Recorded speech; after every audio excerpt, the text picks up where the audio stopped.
Student सपने देखता है, मैं ये कर लूंगा, मैं वो कर लूंगा, मैं वो कर लूंगा। सर एग्जाम आ रहा है, सर डर लग रहा है, सर कहीं फेल तो नहीं हो जाऊंगा। ये जो 1% वाले जो स्टूडेंट्स होते हैं, ऐसा क्या करते हैं? कैसे 1% स्टूडेंट्स की तरह आप पढ़ाई करें? हेलो स्टूडेंट्स, मेरा नाम डॉक्टर गजेंद्र पुरोहित है। अगर आप बीएससी कर रहे हैं या फिर बीटेक कर रहे हैं तो यार आप कैसे 1% स्टूडेंट्स की तरह आप पढ़ाई करें, क्योंकि आप भी अपने क्लास के अंदर पढ़ते होंगे तो वहाँ पे कुछ ही स्टूडेंट ऐसे होते हैं जो कि कहीं ना कहीं एक्स्ट्रा को करिकुलर एक्टिविटी के साथ साथ परसेंटेज भी उनके बहुत अच्छे आते हैं। वो को करिकुलर एक्टिविटी और स्टडी दोनों फील्ड में अच्छा परफॉर्म करते हैं और ऐसे सिर्फ 1% स्टूडेंट होते हैं। तो अगर आप भी बीटेक कर रहे हैं और बीएससी कर रहे हैं और आपको लगता है कि सर ये जो 1% वाले जो स्टूडेंट्स होते हैं ऐसा क्या करते हैं अपनी स्टडी के दौरान, तो आज मैं इसी बारे में बात करने वाला हूँ। तो शुरू करते हैं। स्टूडेंट जो 1% स्टूडेंट होते हैं उनका कहीं ना कहीं positive attitude towards the failure होता है। देखो, स्टूडेंट लाइफ में जब भी आप कोई काम करेंगे, चाहे आप पढ़ाई कर रहे हैं, चाहे आप कोई एक्स्ट्रा सर्टिफिकेशन कोर्स कर रहे हैं या कोई आप प्रोजेक्ट कर रहे हैं या लाइफ में कोई भी आपका टास्क है, आपको फेलियर मिलेगा। हमेशा आपको सफलता मिले ऐसा जरूरी नहीं है। मैं भी जब स्टूडेंट्स को पढ़ाता हूँ, CSIR नेट IIT जिनकी तैयारी कराता हूँ या COT PG गेट के अंदर, तो बहुत सारे बच्चे ऐसे होते हैं जिनको कहीं ना कहीं सर एग्जाम आ रहा है, सर डर लग रहा है, सर कहीं फेल तो नहीं हो जाऊंगा। ये जो फेलियर का डर होता है ये स्टूडेंट का कॉन्फिडेंस डाउन करता है। तो आपका यहाँ पे पॉजिटिव एटीट्यूड होना चाहिए। अगर आपका एटीट्यूड पॉजिटिव है कि यार मैं मेहनत कर रहा हूँ, जो होगा देखा जाएगा, पर आप मेहनत में कोताही मत बरतिए, है ना।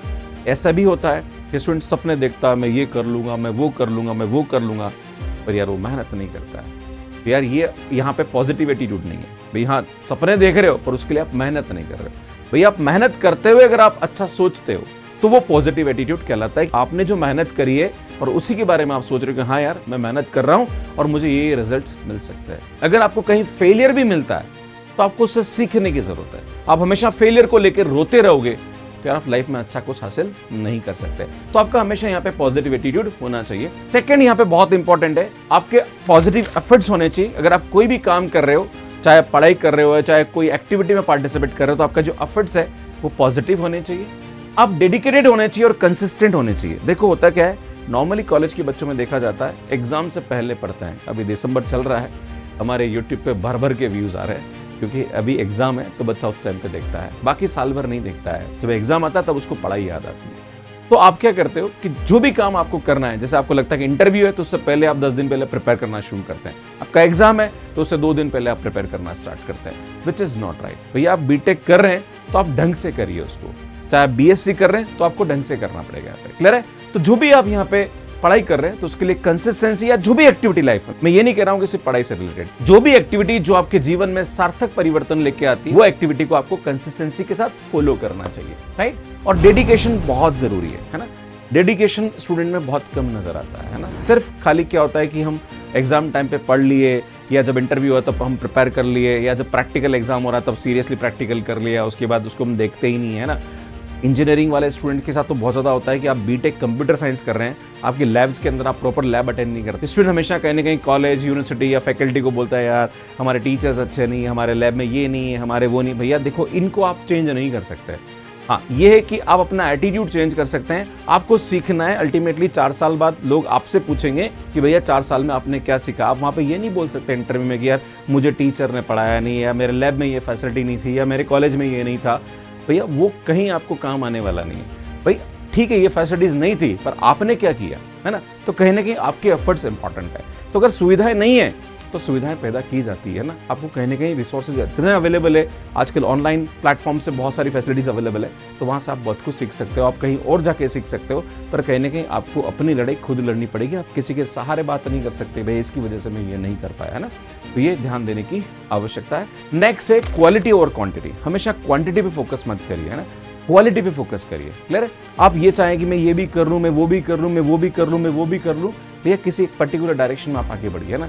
मैं स्टूडेंट्स को देखता हूँ, सर मैं अभी इंटरव्यू के लिए प्रिपेयर कर रहा हूँ, सर साथ में मैं सोच रहा हूँ कि मैं ये एग्जाम की तैयारी भी कर लूँ, सर साथ में मैं ये सोच रहा हूँ ये भी कर लूँ, सर मैं वो भी कर लूँ। भैया ये नहीं होगा। क्लियर है? आप मल्टीटास्किंग कर रहे हैं, बहुत अच्छी बात है, पर जो भी आप लाइफ में लॉन्ग टर्म गोल अचीव करना चाह रहे हैं वो हमेशा एक टास्क होना चाहिए।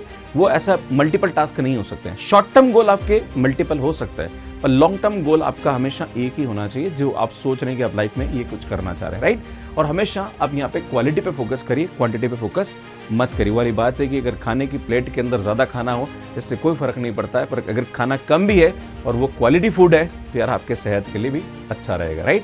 तो ये ध्यान देने की आवश्यकता है। इसमें मिनिमाइज डिस्ट्रैक्शन, मैंने डिस्ट्रैक्शन पे एक वीडियो भी अपलोड किया है, अगर आपने नहीं देखा है तो प्लीज़ यहाँ पे जाके आप देख सकते हैं, आई टिप पे भी आपको मिल जाएगा। डिस्ट्रैक्शन आज की युवा की सबसे बड़ी समस्या है। आप मोबाइल से इतने चिपके हो, इंस्टाग्राम, व्हाट्सएप या फिर यूट्यूब है या फिर आजकल बहुत सारे OTT प्लेटफॉर्म्स हैं। मैं ये नहीं कहना चाहता हूँ कि बिल्कुल बंद कर दीजिए, पर थोड़ा सा कम करिए इसको ना, एक लिमिट होनी चाहिए हर चीज़ की। आजकल वाइन है, सिगरेट है, बहुत सारे और भी दूसरे डिस्ट्रैक्शंस होते हैं, तो कहीं ना कहीं आपको इनसे बचने की आवश्यकता है। कैसे इन डिस्ट्रैक्शन से बच सकते हैं वो मैंने उस वीडियो में बताया, तो प्लीज़ आप वो ज़रूर देखिएगा। तो डिस्ट्रैक्शन को थोड़ा सा मिनिमाइज करने की कोशिश करिए। किसी से भी मदद मांगने के लिए आपको पीछे नहीं हटना है। नॉर्मली क्या होता है, स्टूडेंट लाइफ में ईगो बहुत होता है, नहीं मैं नहीं पूछूंगा, मैं क्यों पूछूं, ना तो वो सीनियर से पूछना पसंद करता है, ना अपने फ्रेंड्स के साथ पूछना पसंद करता है, ना टीचर के साथ किसी बात को लेकर शेयर करता है। हमेशा अगर आपको लगता है किसी चीज़ में आपको हेल्प की ज़रूरत है, चाहे आपको करियर से रिलेटेड है, चाहे आपको सब्जेक्ट से रिलेटेड है, तो बिल्कुल भी आपको हिचकिचाने की ज़रूरत नहीं। अपना ईगो अपने गुरु के सामने, अपने मित्र के सामने कम रखिए, है ना, क्योंकि कहीं ना कहीं वो आपको नुकसान देगा। ये आपका सीखने का समय है। अगर किसी से नॉलेज मांगने से या किसी से हेल्प मांगने से अगर आपको कुछ इंप्रूवमेंट मिल रहा है तो भैया उसमें बिल्कुल झिझकने की आवश्यकता नहीं है। अगर आपको लगता है कि हाँ सर बात तो सही कह रहे हो, हमारे कॉलेज में बहुत सारे ऐसे फ्रेंड्स हैं जिनको इतना ईगो होता है कि मतलब होता है स्टूडेंट में, अरे यार मेरे को ये भी आता, मेरे को वो भी आता, जानता है वो खुद कि उसको नहीं आता है, पर वो शो नहीं करेगा, है ना, वो किसी से हेल्प नहीं मांगेगा, क्योंकि वो हेल्प मांगेगा तो उसको पता, दूसरों को पता पड़ जाएगा यार मेरे को तो ये आता ही नहीं है ना, तो वो कहीं ना कहीं समस्या होती है। तो ऐसे अगर फ्रेंड्स आपके कॉलेज में भी है तो प्लीज़ मुझे कमेंट करके ज़रूर बताइएगा, क्योंकि ये नॉर्मली स्टूडेंट्स लाइफ में ज़्यादातर देखा जाता है कि हम खाली एक सामने शो ऑफ करने की कोशिश करते हैं, पर एक्चुअली हमें क्या आता है ये हम जानते हैं। तो मुझे ऐसा लगता है कि कहीं भी किसी के सामने शो ऑफ करने की ज़रूरत नहीं है, क्योंकि आप कितना भी दिखा दीजिए, जब आप इंटरव्यू देने जाएंगे तो भैया सब कुछ सामने आ जाएगा। तो आपको ये देखना है कि आने वाले 5 साल में आप कहाँ जाने वाले, राइट। आप बाई चांस हो सकता है कि आप गलत इन्फॉर्मेशन देके आप बता देंगे मेरे को ये आता है, मेरे को आता है, और आप अपना इंप्रेशन बना लें, पर भैया लॉन्ग टर्म में सब पता पड़ जाएगा आपको कितना आता है, राइट। तो ये ध्यान देने की जरूरत है। और मदद मांगिए, मित्रों से मांगिए, गुरु से मांगिए। आपको लगता है कि पेरेंट्स से कोई चीज़ शेयर करनी है और पेरेंट्स से हेल्प चाहिए तो बिल्कुल झिझकना नहीं चाहिए, आपको बिल्कुल बोलना चाहिए, ठीक है। जो भी हो सकता है वो बेस्ट आपको क्लियर करने की कोशिश करेंगे। तो हमेशा हेल्प मांगते रहिए। और खास करके जो मेंटोर्स होते हैं, जैसे आप कंप्यूटर साइंस में बीटेक कर रहे हैं, मैकेनिकल, सिविल या BSc के स्टूडेंट हैं, तो जो भी आपके टॉपर्स हैं, जो अलुमनाई हैं जिन्होंने लाइफ में अच्छा अचीव किया है, आप मांगिए हेल्प, कोई दिक्कत नहीं। आप अरे यार सर क्या सोचेंगे, सर मैं तो यहाँ बीटेक कर रहा हूँ या BSc कर रहा हूँ, वो बहुत बड़ा आदमी होगा। बड़ा आदमी अल्टीमेटली आप कहीं से निकला है। और अगर आपके कॉलेज का किसी भी अलुमनाई से आप बात कर रहे हो तो उसको बड़ा अच्छा लगेगा कि यार चलो मेरे कॉलेज के किसी स्टूडेंट ने मुझसे कुछ पूछा है। आज मेरे भी कॉलेज के बहुत सारे, जहाँ से मैंने अपना PhD करा, MSc करा, वहाँ का कोई बच्चा मुझे मिलता है तो मुझे बड़ा अच्छा लगता है कि यार चलो ये अच्छा कर रहा है, और मुझे 2 एडवाइस लेता तो मैं हमेशा उसको एडवाइस देने की कोशिश करता हूँ। तो बिल्कुल झिझकने की आवश्यकता नहीं है। एक हेल्दी लाइफस्टाइल सबसे बड़ी समस्या है भैया। आप योगा, मेडिटेशन, या आप जिम भी जा रहे हैं या कोई भी स्पोर्ट्स एक्टिविटी अपने लाइफस्टाइल के अंदर इसको इंक्लूड करिए, वेरी इंपॉर्टेंट। आपको कम से कम 1 घंटा खुद के लिए देना चाहिए। आप वॉक करिए, आप कहीं ना कहीं जिम ज्वाइन कर सकते हैं। वैसे जिम के लिए मैं मना करूंगा, क्योंकि वो क्या होता है कि आप खाली बॉडी सोडी बनाने के लिए होता है, पर वो कंसिस्टेंसी के साथ आप नहीं कर पाते हैं। पर हाँ, योगा, मेडिटेशन ऐसी जो कि घर बैठ के आप कर सकते हैं, स्पोर्ट्स आप खेल सकते हैं, साइकिलिंग आप कर सकते हैं। तो अपनी जो लाइफस्टाइल उसको थोड़ा सा हेल्दी रखिए, है ना। वाइन पीना, सिगरेट पीना या दूसरे बहुत सारी चीज़ें ऐसी होती है जो कि आजकल मैं बच्चों में देखता हूँ, ड्रग्स है, बहुत सारी नेगेटिव चीज़ें नज़र आती है जो कि कहीं ना कहीं नुकसान है। वो वाली बात है, धुआं उड़ाने से कोई इंप्रेशन नहीं जमता है, नहीं कुछ होता है। आजकल का हमारा जो मूवीज़ में और जो आजकल की हमारी जो हॉलीवुड मूवीज़ है या बॉलीवुड मूवीज़ है, उनमें बस आदमी जैसे टेंशन में होता है तो सिगरेट पीना चालू कर देता, तो आपको लगता है कि सिगरेट पीने से टेंशन कम होती है या दारू पीने से कुछ होता है। तो भैया कुछ नहीं होता है, ये अपने शरीर को खराब करता है।